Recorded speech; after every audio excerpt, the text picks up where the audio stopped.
Dajjal ini manusia biasa. Dia manusia biasa seperti kita. Dajjal bukan Fomeo, tapi dia manusia. Dia lahir 100 tahun sebelum Nabi Musa diutus. Dia termasuk al-mumtazirin yang Allah tangguhkan. Tidak ada satupun bidang dalam kehidupan kita, hatta agama sekalipun, melainkan fitnah Dajjal ada di dalam. Karena para pengikut Dajjal, mereka ingin menguasai dunia, melakukannya dalam 3 ranah: simbol, ritual, dan arsitektur. Itu 3 ranah yang disentuh oleh Dajjal. Maka 3 ranah ini tidak pernah terlepas dari sistem Dajjal: simbol, ritual, arsitektur. Ya, salah satu contoh ritualnya, orang-orang Yunani, mereka menyembah Dajjal dengan melakukan pawai obor. Pawai obor keliling negeri, menyembah dewa matahari mereka. Ya, dewa matahari mereka bernama Helios. Ya. Penyembahan kepada dewa matahari mereka yang bernama Helios ini dilakukan dengan pawai obor keliling negeri. Begitu sampai di Bukit Olympus, obor tadi serah terima kepada kaisar. Kaisar terima itu. Ketika kaisar pun lari di lapangan di Bukit Olympus tadi menuju sebuah obor besar. Dinyalakanlah obor raksasa tadi. Maka selama obor raksasa menyala, mereka melakukan atraksi di lapangan tadi. Berbagai macam atraksi. Itulah ritual yang dilakukan di Bukit Olympus, mengagungkan dewa matahari mereka yang dimasukkan ini. Ritual itu kemudian dinamakan Olimpiade. Sampai sekarang hilang tidak ritualnya? Inilah ritual pengagungan iblis dan Dajjal. Itu tingkat dunia. Tingkat benua ada tidak? Ada. Apa namanya? Asian Games. Tingkat nasional? Nah, itu ritualnya. Kita tidak sadar. Dalam bidang arsitektur, banyak dalam berbagai bidang, dalam berbagai bangunan, apalagi bangunan ibadah. Tidak terkecuali masjid. Ada simbol Dajjalnya. Kami di Jawa Barat sedang menghadapi. Karena demikian, karena banyak masjid yang bersimbolkan Dajjal. Segitiga adalah sebuah simbol yang kemudian digunakan digunakan oleh agama-agama yang lahir dari filosofi agama arti sebagai simbol Tuhan. Jadi agama-agama yang lahir dari filosofi akal budi manusia menjadikan segitiga sebagai simbol Tuhan. Makanya di dalam agama Hindu ada Trimurti, betul? Di dalam agama Buddha ada Tridharma, kitab sucinya Tripitaka. Di dalam agama Kristen ada Trinitas. Nah, segitiga inilah yang kemudian digunakan Fir'aun untuk menunjukkan eksistensinya sebagai Tuhan. Kita tahu Fir'aun mengaku tuh Tuhan. Wa ana rabbukumul a'la. Itu kata Fir'aun di hadapan Nabi Musa dan Harun. Maka dia bangun sebuah bangunan yang dilihat dari 4 arah mata angin, 4 penjuru mata angin itu sama, segitiga. Piramida. Firaun membangun piramida untuk menunjukkan kalau dia Tuhan, agar dunia mengetahui eksistensinya sebagai Tuhan. Dan yang diperbudak sebagai tukang batu saat itu adalah bangsa Yahudi. Tukang batu bahasa merekanya adalah mason. Ya, mason. Allah mendengar doa kaum Bani Israel yang diperbudak oleh Firaun selama berabad-abad. Maka kemudian yang diperbudak sebagai tukang batunya adalah bangsa Yahudi Bani Israel. Mason. Mason itu artinya tukang batu. Allah mendengar doa mereka. Allah tenggelamkan Fir'aun di Laut Merah. Maka kemudian mereka merdeka.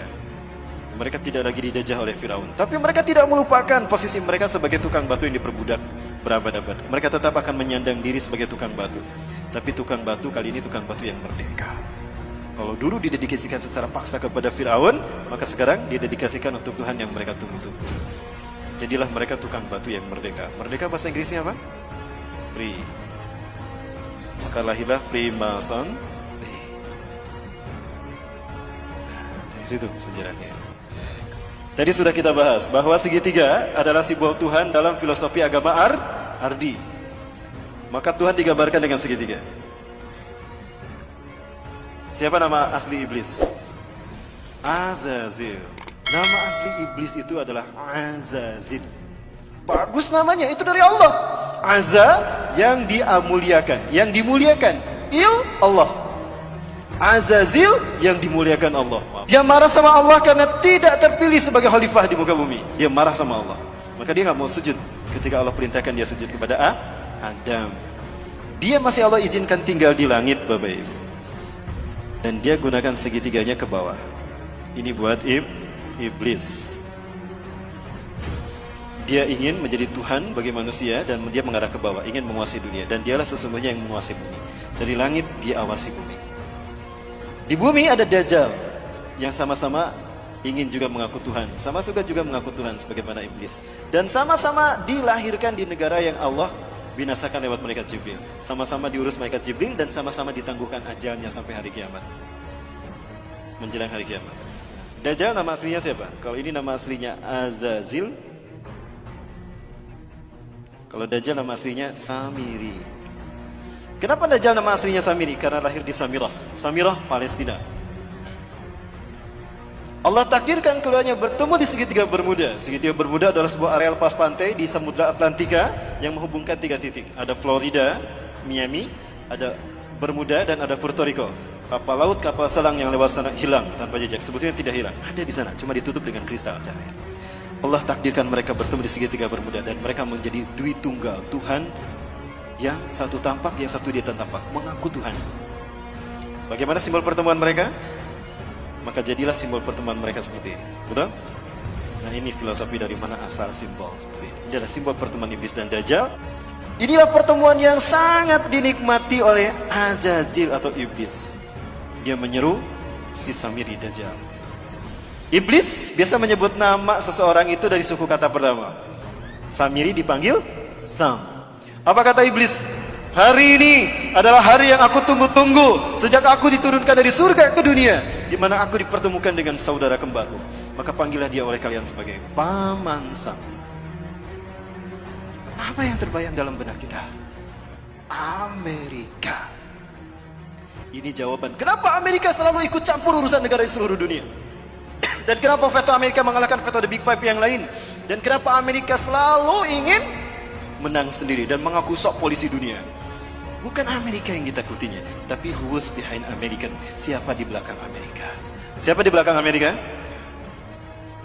Lihat set plan tata kota Amerika dan lihat mata uang Amerika. Dan ini terkait dengan ritual ibadah kita. Kenapa? Karena simbol-simbol ini banyak muncul di masjid-masjid. Bukan hanya di masjid, di gereja. Saya bisa tunjukkan satu-satu. Dan bukan hanya di Indonesia, di seluruh dunia. Kenapa ada di tempat penyembahan? Karena iblis dan Dajjal ingin manusia bukan menyembah Allah, tapi menyembah kita, menyembah mereka maksudnya. Nah ini Bapak, kita sudah mulai membedah teka-teki itu kan? Satu persatu. Nah sekarang Bapak Ibu, saya ingin menunjukkan konspirasi iblis dan Dajjal sudah sampai pada penterjemahan Quran.